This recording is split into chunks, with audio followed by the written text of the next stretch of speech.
Hello, my dear Capricorn. Welcome back to Practical Mystique. Salamat sa pagkakataong ito na gawin natin ang reading session para sa iyo, my dear Capricorn. Pero, ang pagkakataong ito ay hindi monthly na reading. Ito po ay annual reading na kung saan kukunin ko lang ang pangkalahatang enerhiya na matatamo mo para sa taong 2024. So, this one is special para sa inyo lahat, my dear Capricorn, dahil kukuha ako ng mga deck of cards. Isa sa dalawang deck of cards ko para sa buwan ng Enero, Pebrero, Marso, April, Mayo, Junio, Hulyo hanggang December. Okay? At kukuha ko ng isa mula sa Tarot of Opposition, isa pang card mula sa Karma Cards, at isang card din para sa Powerful Thought Cards by Louise Hay. So, simulan na natin. Ito ang card na gagamitin ko para sa bawat buwan mula Enero hanggang December. Ito ang bago kong card. The Light Seer Tarot deck. Let's dive in.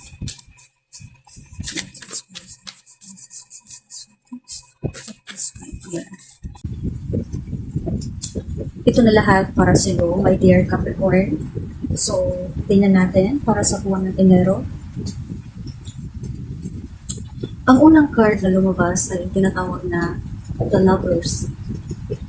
This is a major arcana card.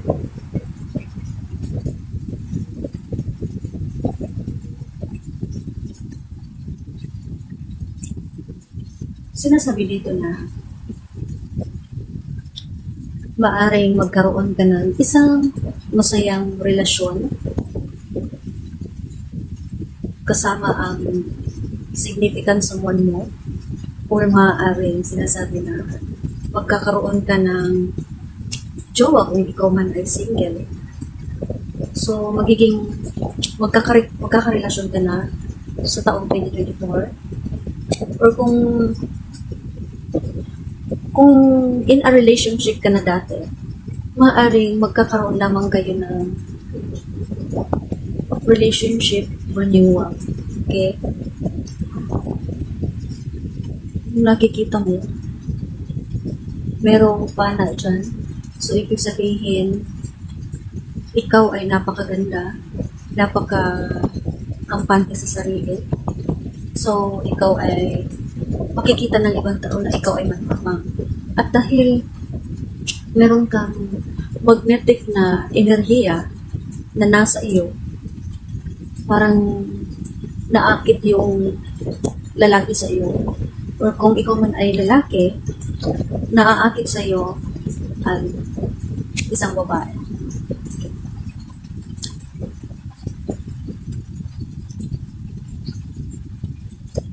So, with the Lovers, ito ay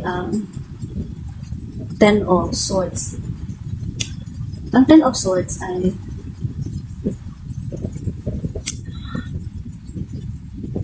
this is an intellectual air energy saying na napakabalanse ng iyong root chakra.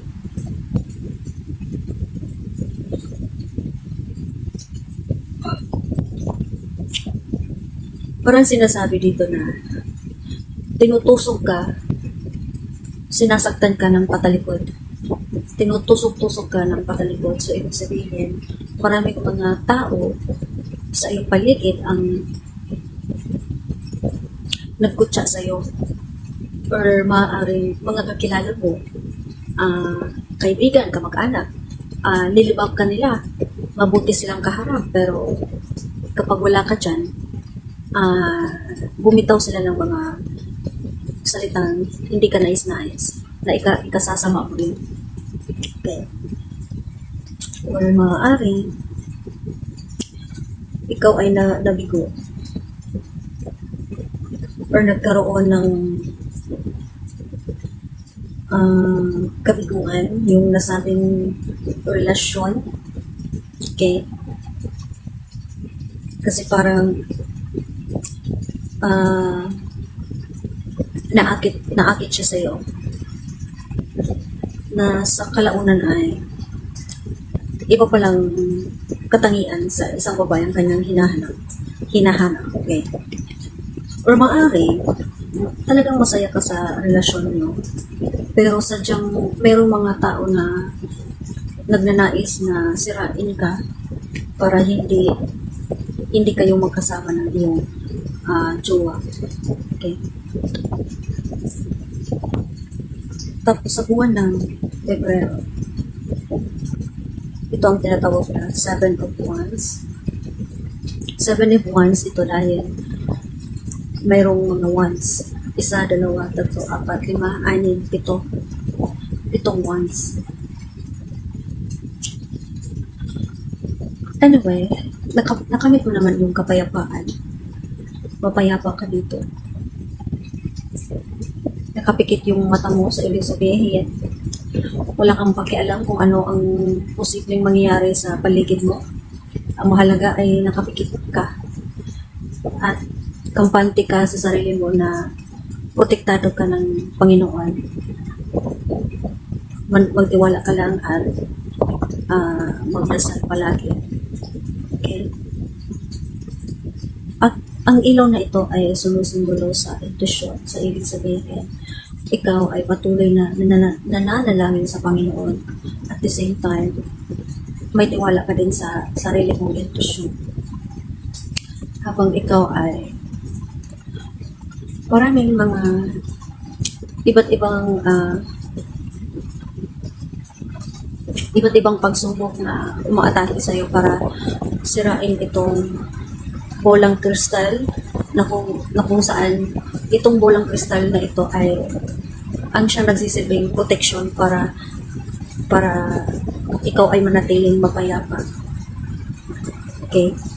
Yun.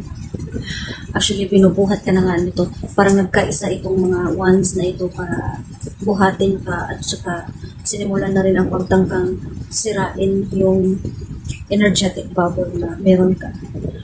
Pero hindi siya natuloy kasi you are very protected. You are always guided by your intuition wherever you go, whatever you do. At the same time, nanatili kang nananalangin sa Panginoon para sa karagdagang lakas ng loob at gabay. Okay. At protection. Okay. So ito, paring 3 of Pentacles ay nangangahulugan collaboration, teamwork. Okay. Kung maaaring itong tatlong taong ito ay mga anghel na nagsisilbing gabay mo, nagsisilbing guardian angel. Okay. Na gumagabay sa iyo. Sinasabi din ito na malakas yung intuition mo at the same time napaka-aktibo ng third eye chakra. So,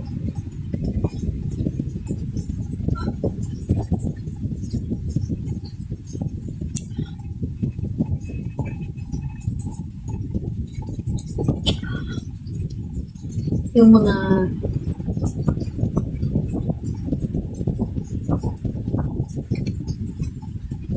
you are very protected. So blessed. Okay, so dito sa 3 of Pentacles, maaaring nagkaroon ka ng isang kapaki-pakinabang na alyansa sa ibang tao. Tinutulungan ka para matuto, at the same time, tinutulungan mo sila para makimit ninyo ang layunin ng inyong organisasyon. Tinutulungan mo sila para matapos-tapos yung proyekto ninyo sa inyong grupo, or kapwa kayo, lahat talaga kayo ay nagtutulungan para makamit ninyo ang layunin sa inyong alyansa, at nagkakaunawaan kayo,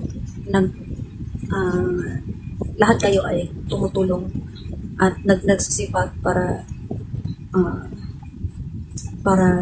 magtagumpay kayo sa nasabing alyansa. Maring itong grupo na ito ay may kinalaman sa negosyo or trabaho. Okay. At saka sa buwan na Marso,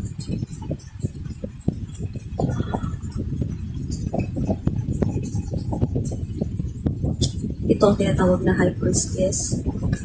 Double confirmation na ito dito sa 7 of Wands kasi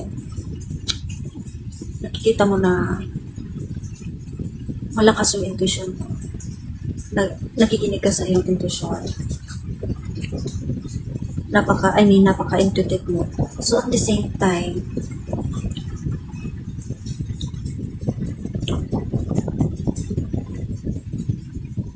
umabot dito sa third eye chakra mo at saka dito sa crown chakra mo.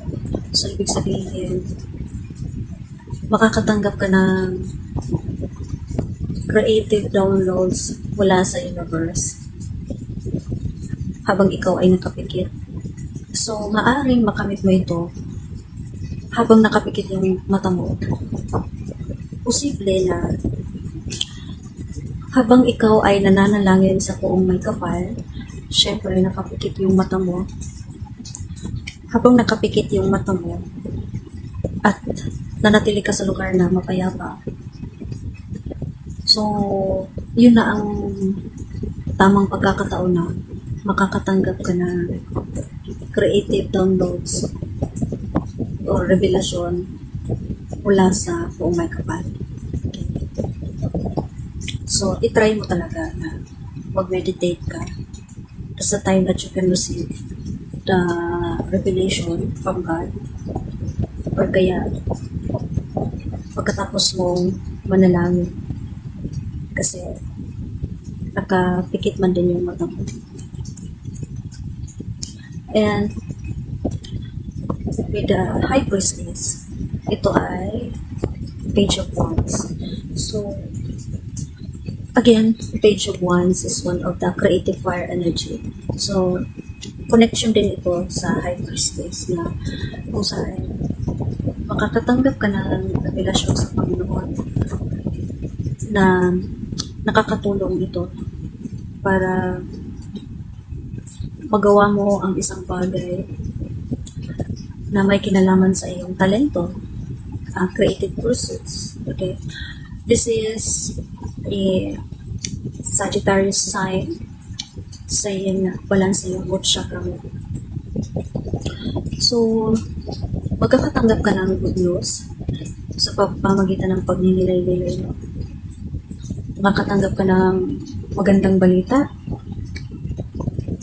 or makakatanggap ka ng mensahe sa pamamagitan ng tawag sa telepono or sulat na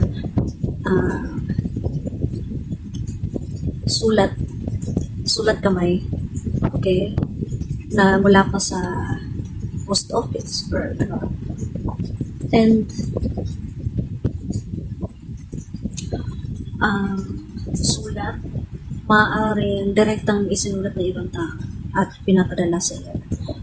And or creative ideas, ang sinasabi dito na makakatanggap ka ng creative ideas. Isang creative ideas na may kinalaman sa trabaho or negosyo. Okay. At matatanggap mo ito sa pamamagitan ng tawag sa telepono or cellphone or kaya naman sulat kamay. Sulat mula sa sulat kamay or sulat mula sa ibang tao. And ito, 9 of Pentacles.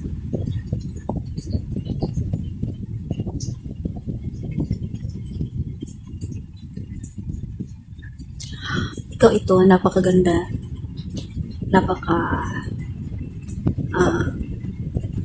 napaka maganda, masaya.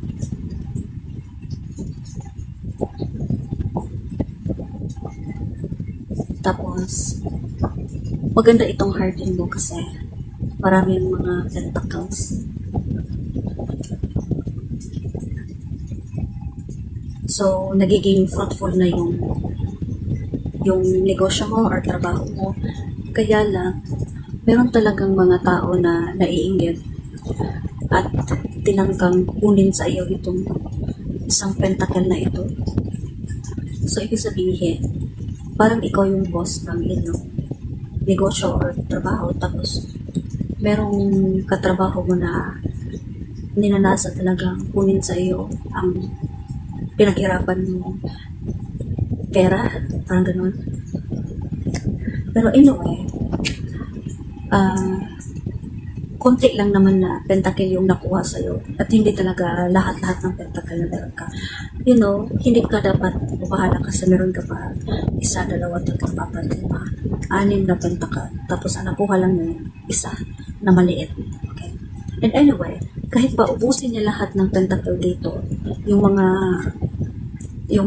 revenue ng inyong negosyo, meron ka pang natitirang kayamanan dito. So, hindi talaga maubos-ubos ang pera sa'yo. Okay? So, alamin mo kung sino itong katrabaho mo or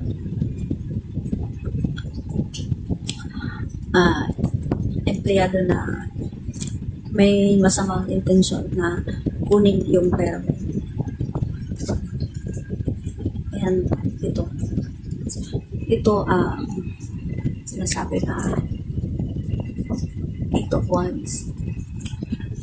Okay. So, ito ay may kinalaman sa burden or bigat. Okay. Mabigat talagang buhatin itong mga wands na ito. Siyempre, mataas man yung mga wands, tapos ikaw, mas mataas pa yung wands kaysa sa iyo. At saka, hindi lang isang wand, kundi marami. Maraming mga wands. 1, 2, 3, 4, 5, 6, 7, 8, 9, 10. 10 wands yan lahat. Ito nga pala ay Sagittarius energy.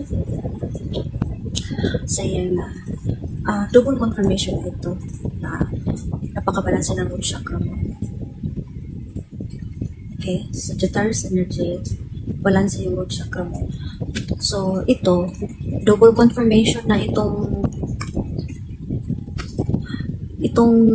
root chakra mo, double confirmation na napakabalanse ng root chakra mo. Kaya nga, hindi ka talaga mauubusan ng pera. Okay? Kasi, nag-a-attract sa iyo yung pera sa dahilan ng napakabalanse ng root chakra mo.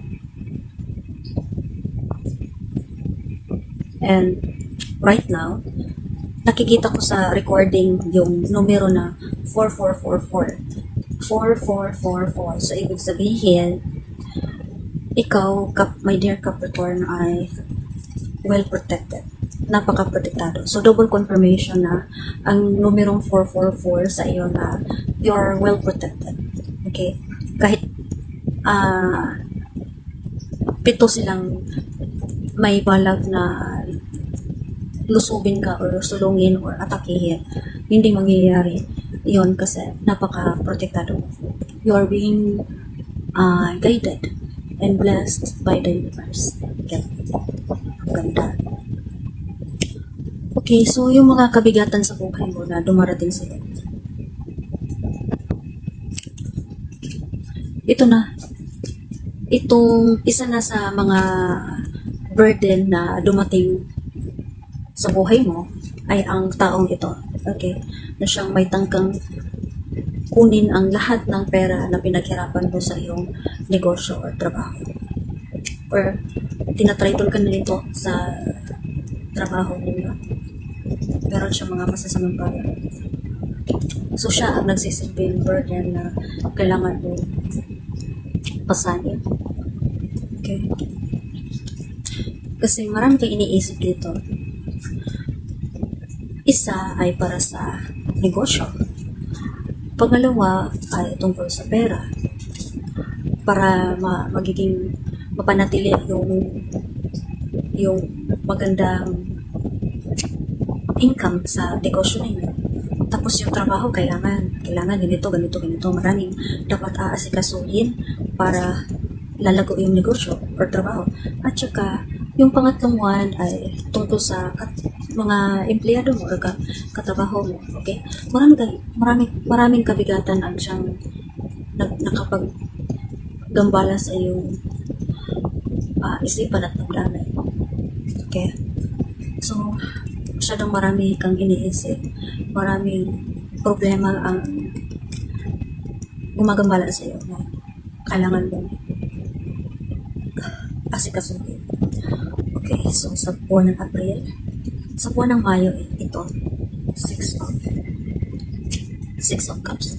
Ito ang Six of Cups. So, ibig sabihin, parang nagbalik tanaw ka sa mga nakaraan ng mga pangyayari. Okay, isang halimbawa dito ay yung ikaw ay maliit pa lamang, meron kang alagang aso, kung gaano ka kaliit, maliit din ang aso mo. So, maliit yung kupa na tatanggap mo. Ang kupang ito ay maaaring sumisimbolo sa sa laki ng pagmamahal, okay? Nung maliit ka pa lamang, masyadong maliit, pero nang malaki ka na, marami na kayong pinagsamahan ng aso na ito. So, ganito na kalaki yung pagmamahal ninyo sa isa't isa dahil marami na kayong pinagsamahan. Mahal na mahal ba itong asong ito? So, sa ngayon, maliit lang man talaga yung buhay ng aso. 10 to 15 years lang. Kung sumobra pa, mas maganda. Pero mostly, hanggang 15 years lang. So, ngayon, sa estado mo, inaalala mo yung mga nakaraan na pangyayari na siyang pabalik-balik sa iyong isipan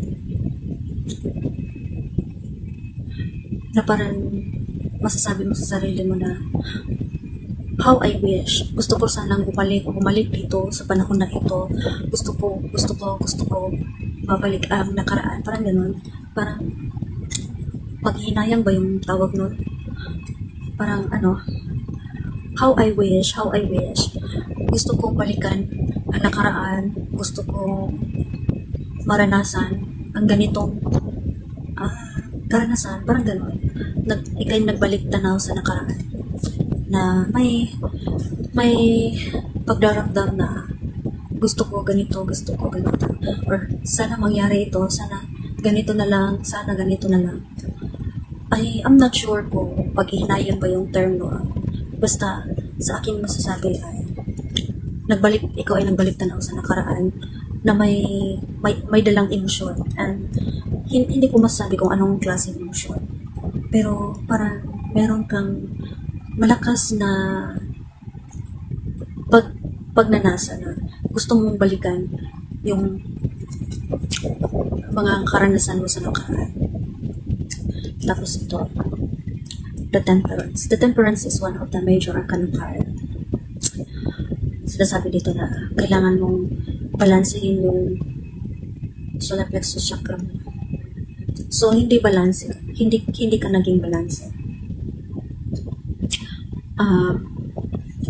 Masyadong mapagmalagis, parang gano'n. At nagkulang ka sa masinsinang pag-iisip tungkol sa mga bagay-bagay. Bibigyan kita ng halimbawa. Mahilig ka sa junk food.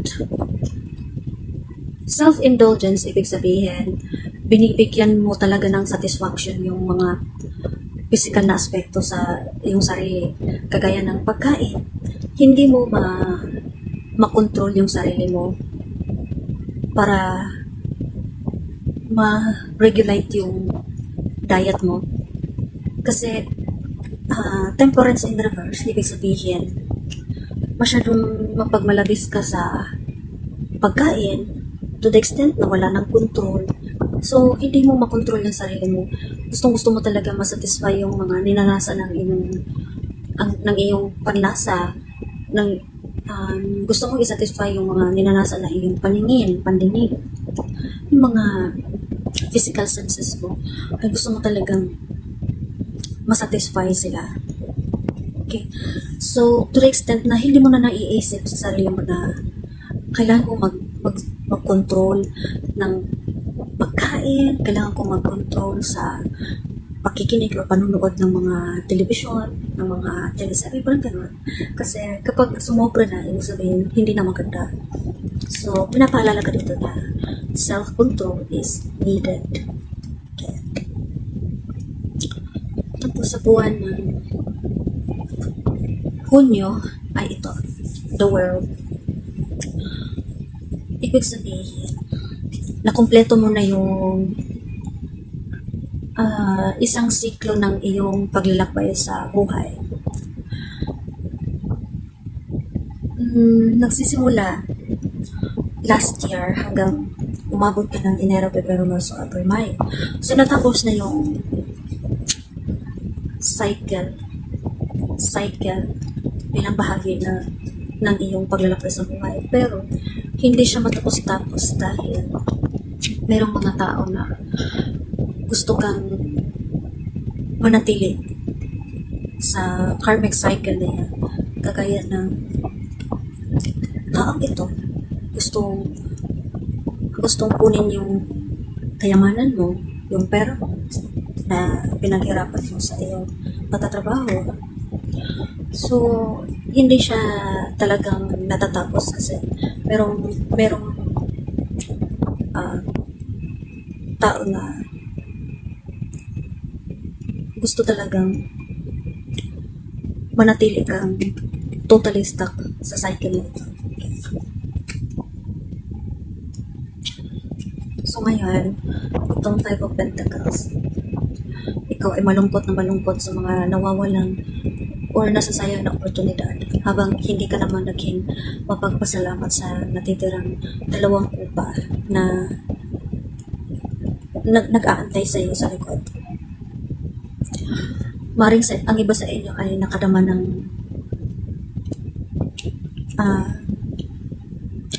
pagsisisi or naalala nyo pa rin yung trauma buhat dito sa burden na natamo mo sa buwan ng April.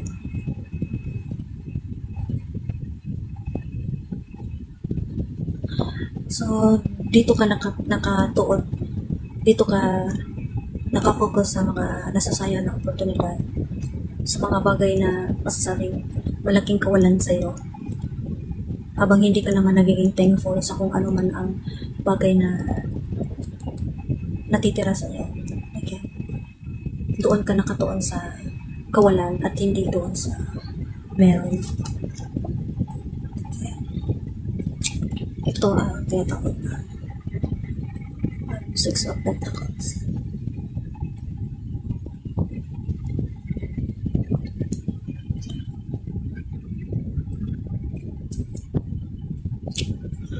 Itong Six of Pentacles, sasabi dito na marami kang pera pero konti lang yung makakatanggap ng pera mula sa iyo. Konting tao lang ang iyong natutulungan sa iyong pera. Kasi parang lesson learned mo yan dito sa buwan ng April na kung saan merong mga tao na hindi mapagkakatiwalaan. So, yun ay isa sa mga realization mo na kung saan ikaw ngayon ay hindi na basta-basta namimigay ng pera sa ibang tao. Lalong-lalo na sa mga tao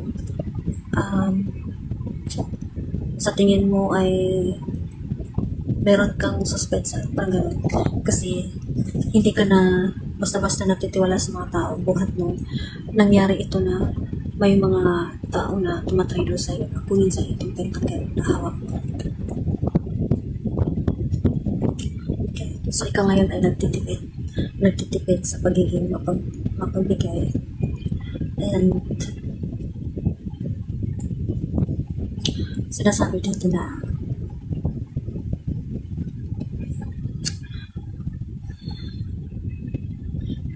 parang pinapaalala ka dito, dapat mag-ingat ka sa lahat ng desisyon na gagawin mo. Pinapaalala ka dito.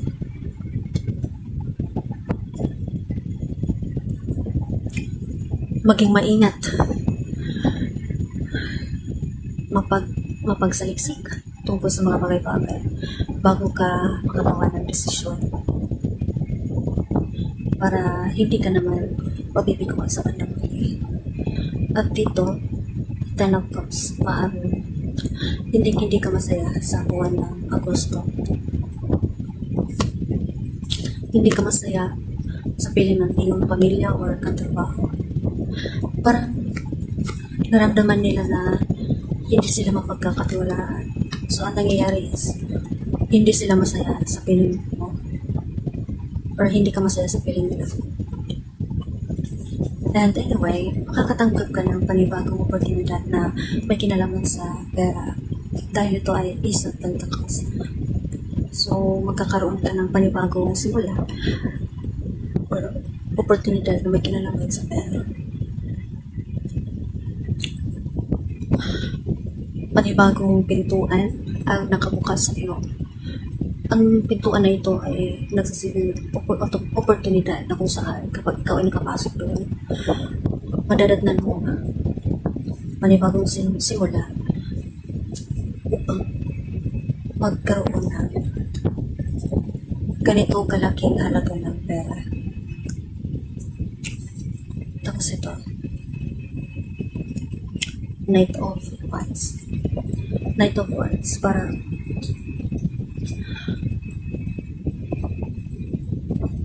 ikaw ay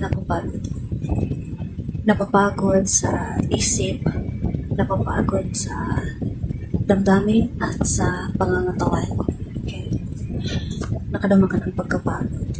Siguro, may kinalaman yun sa relationship kung saan hindi ka masaya. So, nagiging apektado yung isipan mo, damdamin at buong pangangatawan. Okay. Tapos ito ang Judgment in reverse. So, maaaring ikaw ay nagiging indecisive. Nagkaroon ka ng hindi pagtitiwala sa sarili. Or kulang ka ng pagtitiwala sa sarili. Or hindi ka na nagiging aware sa sarili mo. So, ito ay double confirmation dito sa the Fool in reverse kasi reckless man ang sinasabi ito. Reckless, fearlessness, and taking risk without knowing what's the consequences ahead. So, dito, nagkaroon ka na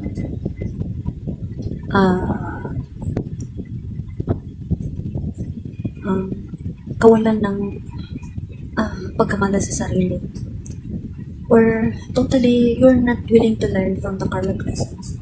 Parang dito hindi ka masaya, so parang mayroong gusto ang universe na mangyari sa iyo, which is ang matutong mula sa iyong karanasan. Pero ang nangyayari is you're not willing to learn from the karmic lessons. Actually, para ang pamamaraan mo para maibsan ang pagod ng iyong isipan, damdamin at physical na sistema ay sa pamamagitan ng pagkikipag-marites sa ibang tao. Okay. Which is mali din.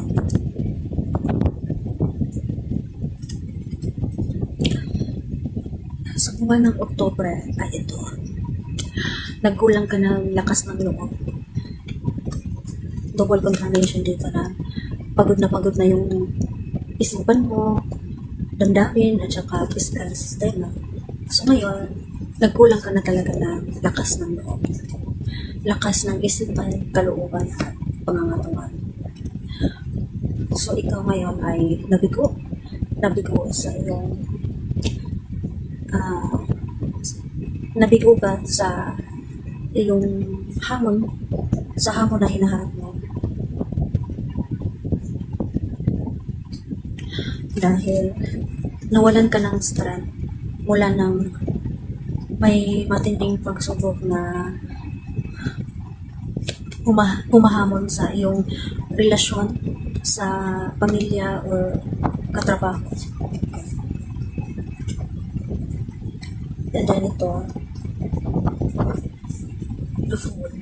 Double confirmation itong the Fool. Ito ang the Fool mula sa Light Sail Tarot deck. Tapos ito ang the Fool sa Beginner Tarot deck. So, ibig sabihin,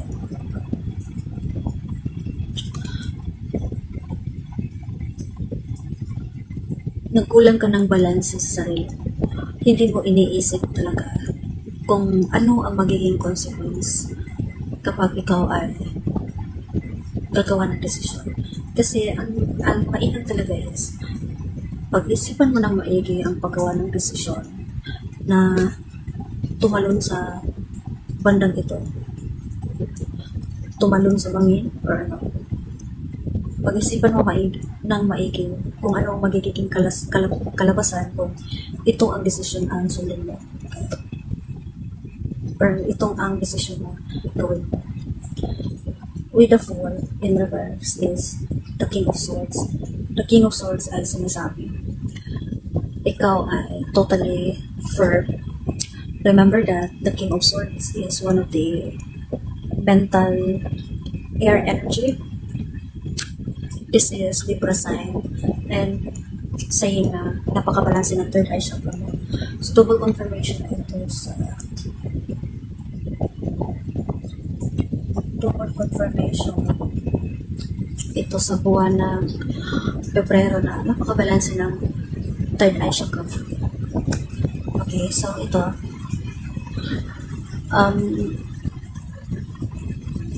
ikaw ay nagiging mapag-isip na ngayon. Ikaw ay unti-unti nang nagiging rational sa iyong mga desisyon, nagiging logical sa bawat gawain na gusto mong mangyari. At unti-unti mo na nakamit itong lakas ng isipan, damdamin at pangangatawan. Okay. And discerning ka na ngayon. So, kung ano man yung mga bagay na nagkulang ka sa taong Hulyo, Hunyo, Agosto at September, unti-unti mo nang nag-gain. Okay, kaya ng strength. Wala kang lakas sa buwan ng lakas ng isipan, kalooban at pangangatawan sa buwan na September o October. Pero unti-unti ka nang nagkaroon ng lakas. Okay? Ano pa? Intelligence.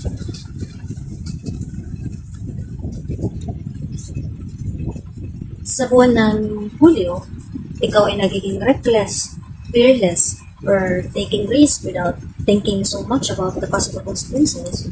Pero ngayon, nagkakaroon ka na ng kakayahan na pag-isipan ng maigi or nagiging logical ka na sa bawat desisyon na gagawin mo. Iniisip mo na kung ano yung posibleng mangyayari kung pipiliin mo ang desisyon na ito. Parang gano'n. Ikaw ay nagiging logical na. And sa buwan ng Disyembre ay ang Page of Swords in reverse. So, meron kang kaisipan na siyang hindi natin masasabi. I mean, Page of Wands. So, ibig sabihin, merong kaisipan na may kinalaman sa talento mo, creativity, talent, skills, passion. Pero, parang nasa momentum ka na para i-achieve itong interest na meron ka. Okay.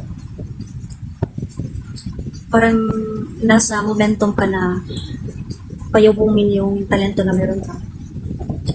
And ito, the Queen of Pentacles. The Queen of Pentacles is saying ah, parang sa, parang sinasabi dito na you're trying hard. You're trying hard to be somebody. Trying to be somebody pero hindi talaga. Parang nakikibagay ka or nakikisama ka sa mga tao. Pero parang may something. Okay. So, ito ang nangyayari na kung saan you're trying your best para magiging okay pero hindi talaga okay ang isang sitwasyon. Okay. Kukuha tayo dito. Ano talaga ang ibig sabihin? Ano ang pangkalahatang mensahe dito sa reading niya, my dear Capricorn?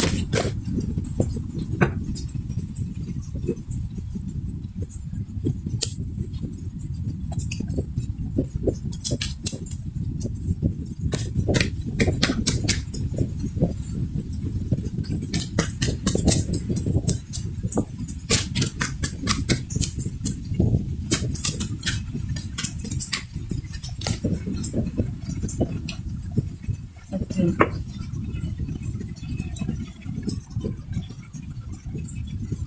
Ito, Four of Wands. Okay, so maaaring hindi ka totoo sa sarili mo. Parang nagbabalat kayo ka para magiging acceptable ka sa society. Pero mali siya. Dapat ikaw ay totoo sa sarili para mag-a-attract sa iyo mga tao na talagang may mabuting kalooban sa iyo. At kung hindi ka man nila matanggap, at least lumalayo sila sa iyo, okay? Kesa naman na gusto mong i-please ang lahat ng mga tao kasi ikaw ay nagbabalat kayo bilang isang lovable person para ibigin nila lahat pero hindi mo talaga lahat ma-please sila. So, ang advice dito is dapat magiging totoo ka sa sarili mo para kung sino yung mga tao na hindi nila matatanggap kung sino ka, aalis sila.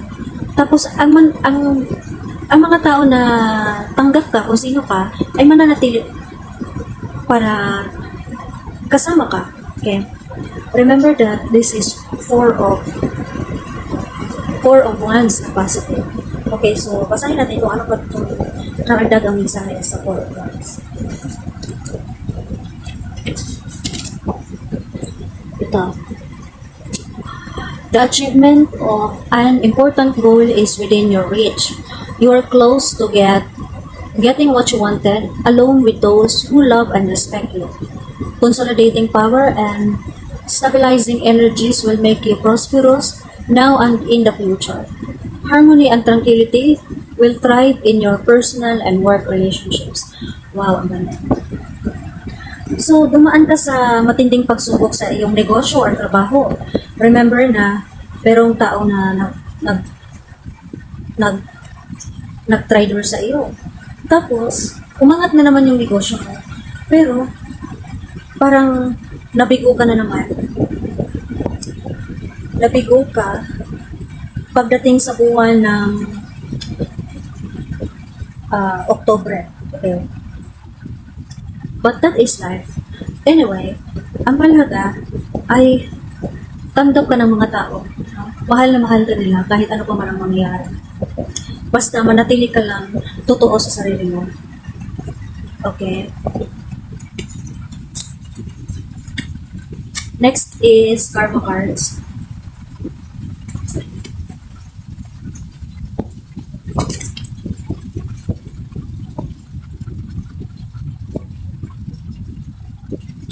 This is about the signs, okay? And which is Capricorn. Ooh!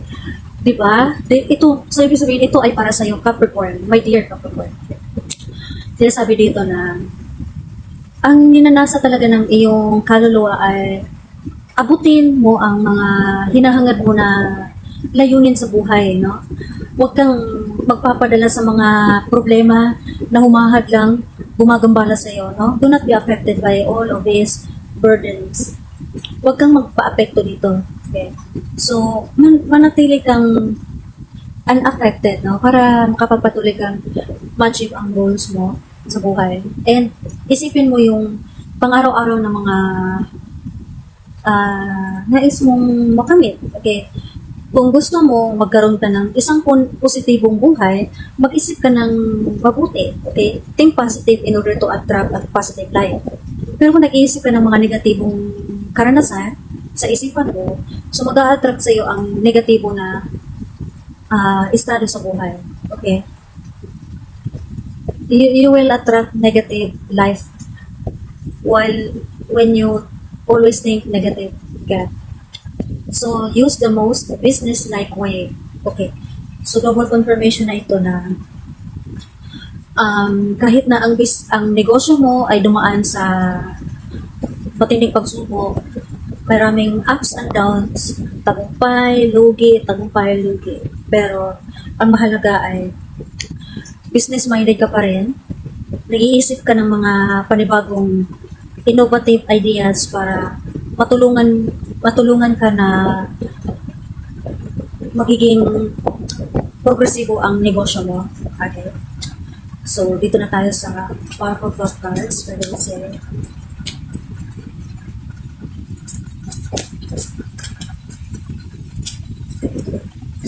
what's the message you look for?